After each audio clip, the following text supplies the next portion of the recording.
नमस्कार सर्वांना, श्री स्वामी समर्थ. स्वागत आहे तुमचं माझ्या अस्परंट मॉम ऑफ श्रीमू या यूट्यूब चॅनलवर. तर कसे आहात सगळे? आय होप सर्व स्वस्त असणार, मस्त असणार आणि आपला स्टडी करत असणार. आजचा दिवस खरंच खूप स्पेशल होता, कारण आज सकाळीच माझ्या पुस्तकांची पार्सल आली होती आणि ते पुस्तक बघून, ते पार्सल बघून माझ्या मनाला एवढा आनंद झाला ना, खूपच. कारण आता वेळ आली आहे आपल्या अभ्यासाला योग्य ती दिशा देण्याची. तर मी सकाळीच ते पार्सल आणलं आणि ओपन करून बघितले. तसं तर मी 5 बुक्स ऑर्डर केले होते, पण आज 3च बुक्स आले होते. तर म्हटलं चला ठीक आहे, आणि मग मी एक एक करून ते पुस्तक बघायला सुरुवात केली. तर खूप असा आनंद होत होता की मी जे पुस्तकं बघत होते, मला जे हवे होते ते फायनली आज माझ्या हातामध्ये आहेत.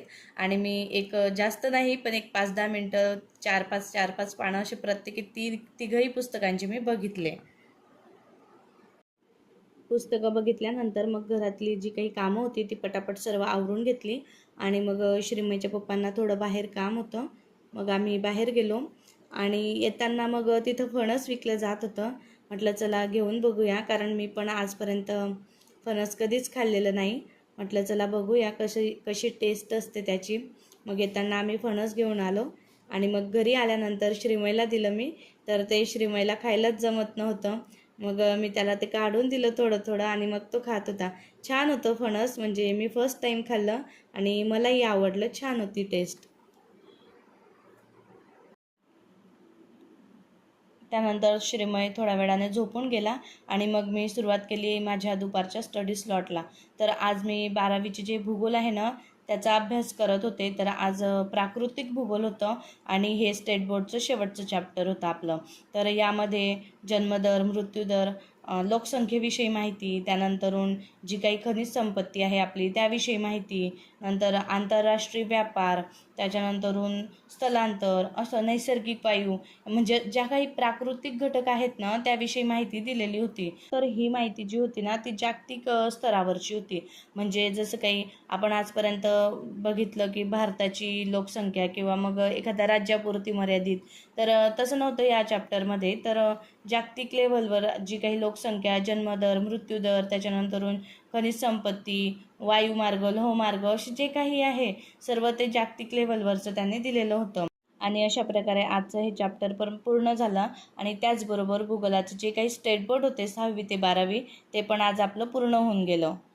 तर अशा प्रकारे माझं स्टेट बोर्ड वाचून झालेलं आहे. आधी मी इतिहास वाचलं आणि त्यानंतरून भूगोल.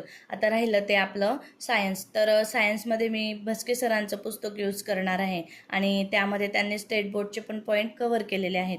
त्यामुळे मला म्हणजे वेगळं वाचायची गरज नाही. जेव्हा मी ते पुस्तक रेफरन्स बुक यूज करेल ना, त्यातच माझे ते सर्व पॉईंट्स कव्हर होऊन जाणार आहे. तर मला माझ्या मैत्रिणींना एकच सांगायचं आहे की तुम्हालाही स्पर्धा परीक्षेची तयारी करायची आहे आणि अजून तुम्ही सुरुवात केलेली नसेल, तर जेव्हाही तुम्ही सुरुवात करणार तर सर्वात आधी जे आपले स्टेट बोर्ड आहेत ना त्याच्यापासूनच सुरुवात करा. कारण खरंच आपला खूपच गॅप पडलेला असतो स्टडीमध्ये आणि जे काही पॉईंट्स असतात ना छोटे छोटे, आपल्याला वाटतं की नाही हे तर मला येतं, हे मला माहिती आहे, त्याबद्दल मला सर्व कळतं.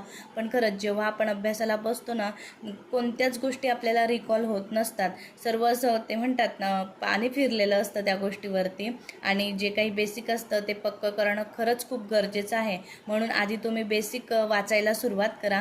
नाही तुम्ही बुक घेतलं ना, तर जे काही महाराष्ट्र शासनाची वेबसाईट आहे त्यावरती जा, तेथून ते बुक डाउनलोड करा आणि मग त्याच्यातून तुम्ही अभ्यास करू शकता.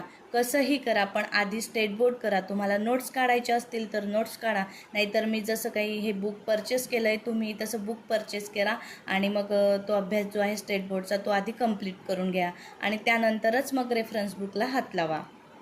चला तर मग भेटूया पुढच्या व्हिडिओमध्ये.